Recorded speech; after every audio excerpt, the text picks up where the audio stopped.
Imagine this. You walk into a room and everyone's name just disappears. The reason you came in, poof, gone, like your brain just ran off for a smoke break.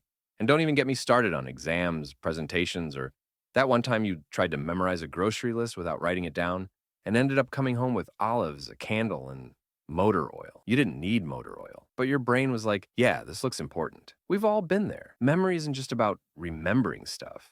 It's about feeling like yourself. When you can't recall, you start doubting. You start overthinking. Why can't I remember? Is something wrong with me? Nah, you're not broken. You just haven't been taught the unlock code. And that's what this is. This isn't a trick. This isn't a productivity hack. This is about switching on a part of you that's already there. Something ancient, something powerful. I call it unlocked mode. Sounds dramatic, right? Like it should come with theme music and lightning in the background.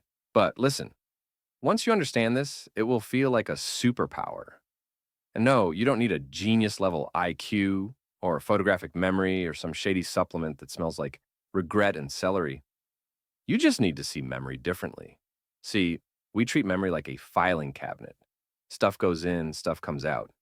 But your brain isn't a cabinet, it's a jungle. And every thought, every memory, every piece of knowledge, it's swinging through the trees, dodging monkeys, looking for a place to land. If you don't give it a solid branch, it falls. That's what we're fixing today. Let me tell you a story. There's this old Zen master. Guy lived up in the mountains, peaceful vibes, beard like a cloud. One day, a student hikes all the way up to see him, climbs for hours, sweats through his socks, and finally says, "Master, how can I remember what I learn?" The master smiles, pours the student a cup of tea, and just keeps pouring. The cup overflows. Tea's going everywhere. The student's freaking out. "Stop, it's full." And the master says, "Exactly. Your mind is like this cup. Until you empty it, nothing new can stay." Boom. That's the first key to memory. Most of us are so mentally cluttered, there's no room for anything new. You're trying to remember your presentation while your brain's replaying that cringy moment from 2012 on loop. It's like trying to install a new app on a phone with 0.01 gigabytes left. You need to clear space. And that's not about forgetting, it's about focusing. Most people don't forget because their memory's bad. They forget because they never paid attention in the first place. Think about the last time you tried to remember someone's name. They said it, and your brain was like, cool, I'll remember that right after I finish wondering if I left the stove on. That's not forgetfulness. That's distraction wearing a fake mustache. So here's the first shift. Memory is tied to emotion and attention. If it matters to you, it sticks. If it moves you, it stays. Ever notice how you can't remember what you read yesterday, but you do remember that one insult someone threw at you in high school that haunts you at 3 a.m.? Yeah, that's because emotion tattoos memory into your brain, like a drunk guy with a needle and too much free time. So if you want to remember faster, 10 times faster, you've got to make it emotional. Make it ridiculous. Make it weird. Make it yours. Let's test this. Picture a giant purple elephant riding a skateboard through your kitchen, juggling pineapples while singing Beyonce. Ridiculous, right? But tell me, that image is not burned into your brain now. That's because your brain loves the bizarre, the unexpected. It wakes it up. Now, try to remember elephant, skateboard, pineapple, Beyonce. Boom. Easy. You didn't memorize, you imagined. That's unlocked mode. Not repetition, not boring drills. Imagination. Every genius you admire, Einstein, Da Vinci, Tesla, they weren't just smart. They knew how to turn ideas into pictures, stories. If you can turn what you want to remember into a scene, a movie, a feeling, your brain holds on to it like a toddler holds onto a cookie. And it won't let go. Ever. But it's not just about memory tricks. Let's go deeper. The truth is, a lot of people don't want to remember. Not consciously, but deep down. Because remembering means facing things. Not the kind of facing you do when you run into your ex at the grocery store and pretend to be fascinated by a can of beans. I mean real facing. The kind that grabs your heart with both hands. The kind that makes you sit still and feel things you've been dodging for years. When you remember, You have to face your failures, the promises you broke to yourself, the paths you didn't take, the projects you started but never finished because life got too loud. You remember the version of you that dreamed a little louder than you do now? And that hurts. You remember goals you gave up on. Not because you weren't good enough, but because somewhere along the way, you stopped believing you were allowed to try. You remember the people who left, the ones you miss so much it physically aches some days, the ones whose laugh is fading in your head like an old song you can't quite catch the words to. Sometimes, forgetting feels safer. Like, if we don't remember, we don't have to grieve. We don't have to regret. We don't have to hurt. But not remembering doesn't protect you. It numbs you.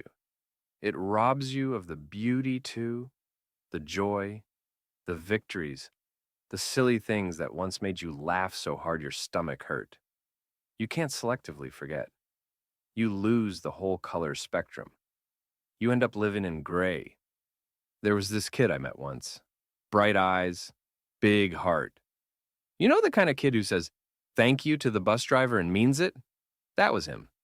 He wanted to be a writer, stories bubbling up in his mind like popcorn.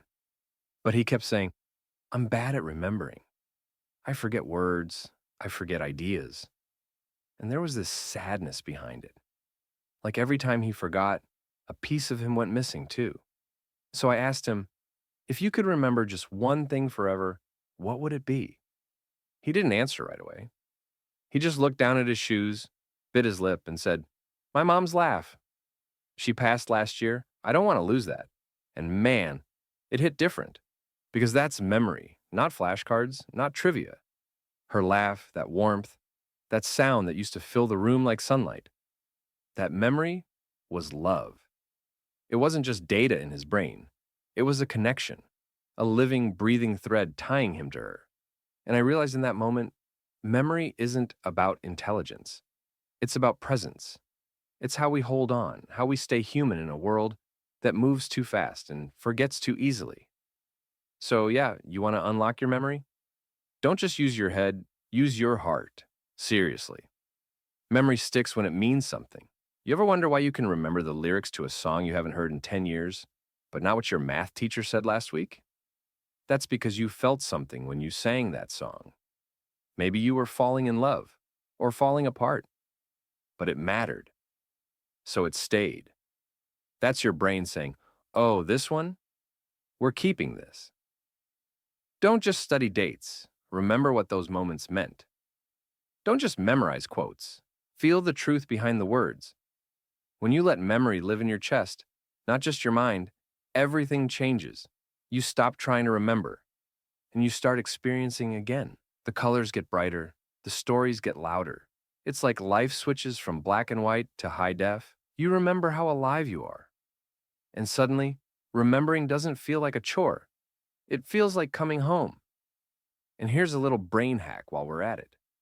If you teach what you learn, you'll never forget it. Not because you're suddenly Einstein, but because your brain goes, "Wait, we're sharing this? Oh, this must be important." Lock it in, put it somewhere, we'll find it later. So after this video, teach it. Tell your friend, your dog, your mom, your microwave, whatever. Just speak it. Teaching locks it in like super glue. And if you want to really drive it home, use the rule of 3. First, learn it. Then say it out loud. Then write it in your own words. Not copy-paste. Your words. Boom. Now it's yours forever. That's like sending your brain 3 backup copies. One to the cloud, one to the hard drive, and one on a sticky note taped to your soul. And look, I get it. Life is noisy. You've got bills to pay, texts to reply to, a billion notifications screaming for your attention, and somewhere in the middle of all that, you're just trying to remember where you left your keys and whether you ate lunch. It's chaos. But even in the chaos, you can remember. You can get your clarity back, your edge, your spark. Not because you're some kind of productivity robot, but because you care. And that's what matters. That's what unlocks it. Not perfection, presence. Not pressure, purpose. You remember not just to recall facts, you remember to feel again, to love again, to know who you are when the world tries to make you forget. That's unlocked mode. It's not some mystical thing, it's just you, fully alive. So the next time you want to remember something, don't just repeat it. Feel it, laugh at it, see it in your mind like a movie, teach it like it could change someone's life, attach it to your heart like a magnet, and your brain, it'll hold on to it like it matters, because now it does. And when that switch flips, when you go from forgetting to remembering with meaning, you don't just retain more, you reclaim more. You reclaim the you that still dreams, the you that still cares, the you that still believes. That's not just memory, that's a miracle. You're not broken, you're not lost. You're just about to remember who you've always been. So, yeah, keep going. You've got this.